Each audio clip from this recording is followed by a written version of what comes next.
Welcome to సుమన్TV.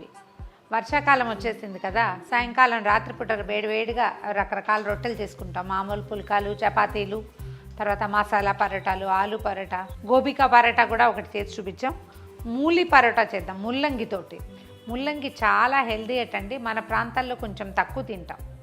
Hindi మాట్లాడే వాళ్ళంతా ముల్లంగి బాగా తింటారు, మనం కొంచెం తక్కువ. కానీ చపాతీలకి దీన్ని వాడుకోవచ్చు, బాగుంటుంది. కూరలో కొంచెం ఇదేంటంటే ముల్లంగిలో ఒక చిత్రమైన వాసన వస్తుంది. సాంబార్లో వేసినా కూడా ముల్లంగి కొంతమందికి సూట్ కాదు కూడా, అలాంటప్పుడు వేసుకోవడం మానేస్తాం అనుకోండి. కాకపోతే చపాతీ వెరైటీకి దీన్ని వాడుకోవచ్చు. మనం గోధుమ పిండితో కలిపేసి చేసుకోవచ్చు. దీన్ని పన్నీర్ పరాటాల లాగా స్టఫ్ చేసి చేయొచ్చు, కోరేసి కలిపేసుకుని చేసుకోవచ్చు. కోరి కలుపుకునే రకం నాకు చాలా ఇష్టం అండి. రుచి బాగుంటుంది, చకచక అయిపోతుంది. ఇంకా కాంప్లికేషన్స్ ఉండవన్నమాట, హాయిగా అయిపోతుంది. ఓ 2-3 ముల్లంగిల్ని చెక్కు తీసేయటము, తలా తొక్క కట్ చేసి ఒక సన్న కూరం మీద కోరేసుకోవటం. దాంట్లో నీరు ఉంటే కనుక పిండేసేయండి నీటిని. ఈ నీరున్న కొందికి ఏంటంటే వాసన తేడా వస్తూ ఉంటుంది.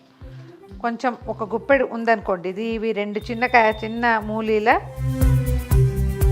దీంట్లో ఏం చేస్తామంటే మామూలుగా అల్లం పచ్చిమిర్చి వేసుకుంటాం కదా, ముల్లంగికి కొద్దిగా ఏమంటారు దాన్ని, వెల్లుల్లిపాయలు కూడా వేస్తే బాగుంటుందండి. ఇందులో ఉన్న ఈ స్మెల్ రాకుండా పరోటా మంచి వాసన వస్తుంది. సరిపడా ఉప్పు, తర్వాత కొంచెం పసుపు, రంగు బాగుంటుంది.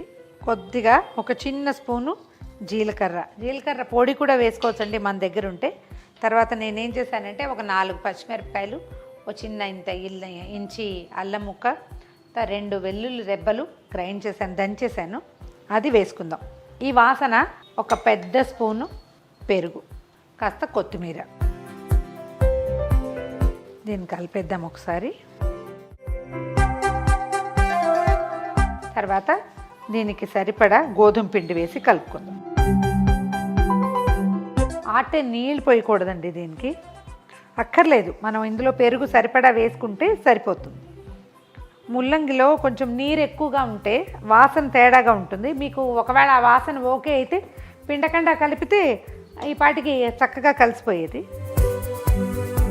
కొద్దిగా నూనె వేసి ఈ పిండిని బాగా మర్దన చేసేసి ఒక పావు గంట సేపు రెస్ట్ ఇవ్వండి, పక్కన పెడితే సరిపోతుంది. ఈ లోపల మనం మిగిలిన పనులు చేసుకుని అప్పటికి వచ్చేసరికి ఇది చక్కగా నాని బాగా పాళంగా అవుతుంది. చకచక పరోటాలు ఒత్తేసుకోవటమే. ఈ పరోటా అనగానే మనకు ఒక ఊహ వస్తుందండి, బోల్డని పొరలుగా వచ్చేది. అలా ఏం రాదండి, ఒక 3-4 పొరలు చేసుకుంటాం అంతే. ఇప్పుడు మనం ఆలు పరాటా అంటాం, ఏం చేస్తారు, అందులో ఆలు కూరని పెట్టి స్టఫ్ చేసి ఒత్తేస్తాం, అంతే కదా.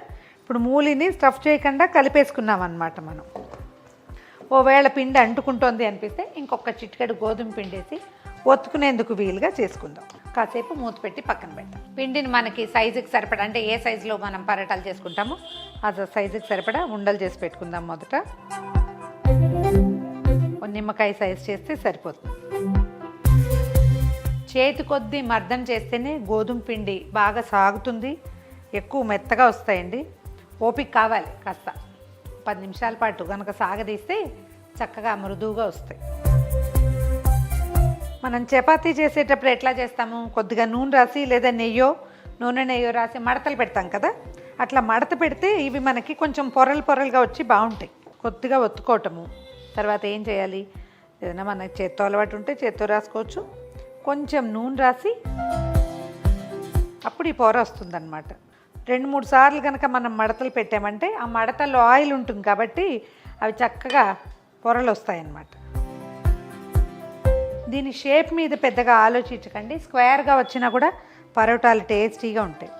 అండ్ నేను ఇంకొక సంగతి చెప్పడం మర్చిపోయాను, పిండి కలిపాక ఉప్పు సరిపోయిందో లేదో చూసుకుని అవసరమైతే ఉప్పు కొంచెం కలుపుకో. ఇప్పుడు బాగా వస్తుంది, 6 పొరలు వస్తాయి ఈజీగా.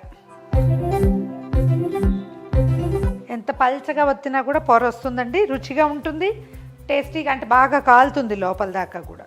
కొద్దిగా పిండి చల్లుతూ ఒత్తేసుకోండి. పెనం కాలిపోతే దీన్ని జనరల్ చపాతీ కాల్చినట్టే కాల్చుకోవాలి, కొంచెం ఒత్తుకోవాలి అంతే. ఒకవైపు ఆరాక రెండో వైపు తిప్పి కొంచెం నూనె వేసి కాల్చేసుకోవాలి. దీన్ని వస్తూ ఉంటుంది పొంగు.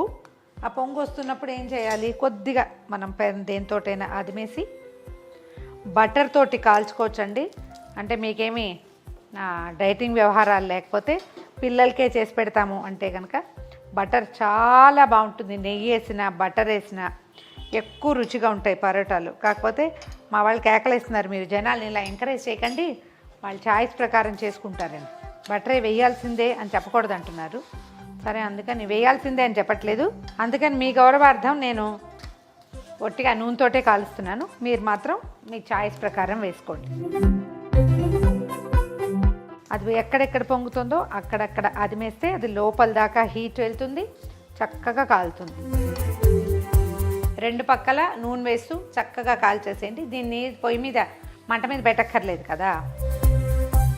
వరుసగా ఒక్కొక్కటి ఇలాగే కాల్చేసుకోండి. పైకి తిరిగేస్తే మొదటిది వస్తుంది.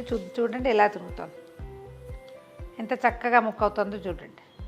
టొమాటో సాస్ తోటి కానీ లేదా పెరుగు పచ్చడితోటి, రైతాతోటి కూడా సర్వ్ చేయొచ్చండి. నలుచుకొని తింటే ఎక్సలెంట్గా ఉంటుంది. ట్రై చేసి చూడండి.